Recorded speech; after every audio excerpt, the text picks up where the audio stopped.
अस्सलाम वालेकुम, अली हसनैन शाहिर सैयद तख्लीक। मैंने सोचा कि आपके साथ मैंने लास्ट वीडियो में शेयर किया था कि हम अल्हम्दुलिल्लाह अपना जो कमर्शियल प्रोजेक्ट लेजेंड 46 है, ये बड़ी तेजी से इख्तिताम की तरफ बढ़ रहा है। तो मैंने सोचा कि जो इसका जर्नी है वो मैं आपसे डॉक्यूमेंट करूं और आपके साथ शेयर करूं कि इसमें हमारी क्या फाइंडिंग्स रही हैं, इसमें क्या-क्या चीज़ें हमें सीखने को मिली, क्या इसमें हमारे लेसन लर्न्ड हैं। तो ये सीरीज़ मैं आपके लिए लेके आया हूँ। तो आज हम इसकी शुरुआत करने जा रहे हैं। सबसे पहला और सबसे जो इम्पोर्टेंट लेसन है, जो ज़बरदस्त किस्म का लेसन है, वो मिला मुझे जब मैंने स्टील की खरीदारी की। आपको पता है कि जो बिल्डिंग का एक मेजर कॉस्ट होती है, आप समझेंगे 30-40% होती है किसी भी मेजर प्रोजेक्ट की, कमर्शियल प्रोजेक्ट की, उसकी कॉस्ट स्टील की होती है। जो स्टील है उसने बिल्डिंग को स्ट्रेंथ देनी होती है, मजबूती लेके आनी होती है, तो आपको स्टील अच्छा लगाना चाहिए।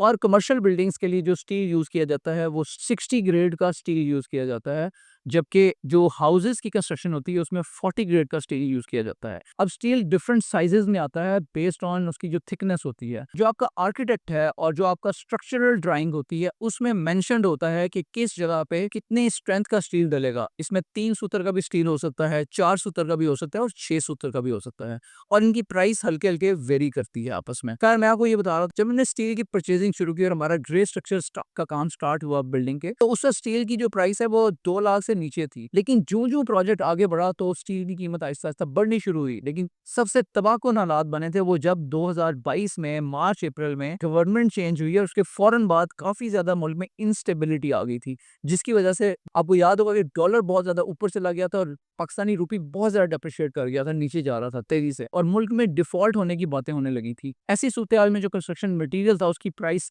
तेज़ी से बढ़ने लगी थी। स्पेशली जो स्टील था उसकी कीमत 1,85,000 से उठ के 2 लाख प्लस पे चली गई थी और डेली स्टील की प्राइसेज़ में इज़ाफ़ा हो रहा था। और मैं जो स्टील परचेज़िंग करता था वो जो बेस्ट कंपनीज़ हैं उनसे लेता था। जैसे पाकिस्तान में और इस्लामाबाद में एक बड़ा वेल रेप्यूटेड नाम है फज़ल स्टील का, तो हमने फज़ल का भी स्टील इस्तेमाल किया और इसके साथ-साथ हमने नोमी स्टील या इतिहाद स्टील, की तीनों हम यूज़ करते रहे हैं। फज़ल स्टील नंबर 1 समझा जाता है। तो ऐसे में जब मैं स्टील परचेज़ करने वाला था तो मेरे पास एक दोस्त आए और उन्होंने मुझे कहा कि आपको मैं स्टील सस्ता लेके दे सकता हूँ, मेरे पास एक बहुत अच्छा वेंडर है। और मैंने कहा बिल्कुल जनाब। उस वक़्त मार्केट में इसकी प्राइस 2,07,000 रुपए पर टन थी 60 ग्रेड की, और ये डेली बेसिस पे बढ़ रही थी। मैंने कहा ये तो बड़ा अच्छा हो जाएगा, अगर आपकी वजह से हमारी कुछ सेविंग हो जाएगी। तो उन्होंने कहा मैं आपको 1,95,000 पर टन पे आपको स्टील लेके देता हूँ, आप मुझे थोड़ा-सा एडवांस पेमेंट 3 लाख की करना है। खैर मैंने उन्हें एडवांस पेमेंट करवा दी, उन्होंने आगे वेंडर को पेमेंट कर दी। अच्छा, फिर 1 हफ्ता गुज़रा, उन्होंने कहा था 3-4 दिनों में स्टील आ जाएगा, लेकिन 1 हफ्ता गुज़रा, फिर दूसरा हफ्ता गुज़रा, स्टील का कोई नामो-निशान नहीं था। तो मैंने उनसे पूछा कि क्या वजह है? उन्होंने बताया जी कि चूँकि प्राइस बढ़ रही है तो जो आगे वेंडर है उसने भी किसी और से स्टील उठाना था, उसके पास खुद से पहले से स्टोर्ड नहीं पड़ा हुआ था। तो जो आगे वाला उसके वेंडर है उसकी नीयत ख़राब हो गई है, उसको नज़र आ रहा है कि मार्केट में प्राइस बढ़ रही है, तो अब वो इसको रिवाइज़्ड प्राइस पे बेचना चाह रहा है। वो अब आपको 2,10,000 पे बेचना चाह रहा है। तब तक मार्केट में प्राइस कोई 2,15,000 पे पहुँच चुकी थी। तो मैंने कहा यार इससे बेहतर है कि मैं इसी अनसर्टेनिटी में और गैर यकीनी सूरत-ए-हाल का शिकार हूँ, इससे बेहतर है। मुझे इसमें काफ़ी ज़्यादा दो नंबरी लग रही थी और मुझे लग रहा था कि ये I didn't make the right decision. अब ये मेरा लेसन लर्न्ड है। मैंने उन्हें कहा जी आप चूँकि टाइम पे मुझे डिलीवर नहीं कर सके तो आप बराए मेहरबानी मेरा टोकन वापस कर दें। तो उन्होंने ऐसा ही किया। और अहम तरीन बात जो मैं आपसे शेयर करना चाहता हूँ वो ये है कि स्टील की परचेजिंग एक रिलायबल वेल रिप्यूटेड पार्टी से ही करें। हालात बेशक जितने भी खराब हो जाएँ, लेकिन आपको आपको लग रहा होगा कि यार कुछ पैसे आप बचा सकते हैं, लेकिन वो आपको सौदा महँगा पड़ेगा, बिकॉज़ उसमें गैर यकीनी सूरत-ए-हाल होगी, कोई कमिटमेंट नहीं होगी, आपको पता ही नहीं है वो स्टील किस क्वालिटी का है।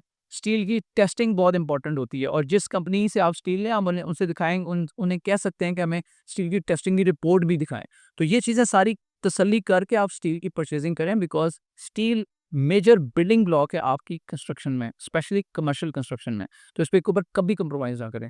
मैं उम्मीद करता हूँ कि आपको ये वीडियो अच्छी लगी होगी, और अगर आपको ये अच्छी लगी है तो इसे लाइक कर दें। इसी तरह की यूज़फुल इन्फॉर्मेशन हम आपके लिए लेके आ रहे हैं आइंदा आने वाली वीडियोज़ में भी। अपने प्रोजेक्ट्स में हमें क्या लेसन लर्न मिले हैं, ये सब हम आपसे शेयर करने जा रहे हैं तख्लीक चैनल पे। तो अगर अभी तक आपने चैनल को सब्सक्राइब नहीं किया तो इसे सब्सक्राइब कर लें। अगर बेल आइकन पे क्लिक नहीं किया तो उस पे क्लिक कर लें, ताकि आपको फौरी तौर पे पता चल जाए जब भी हम कोई नई इन्फॉर्मेशन आपके लिए लेके आते हैं। Thank you very much for joining us today. अस्सलाम वालेकुम।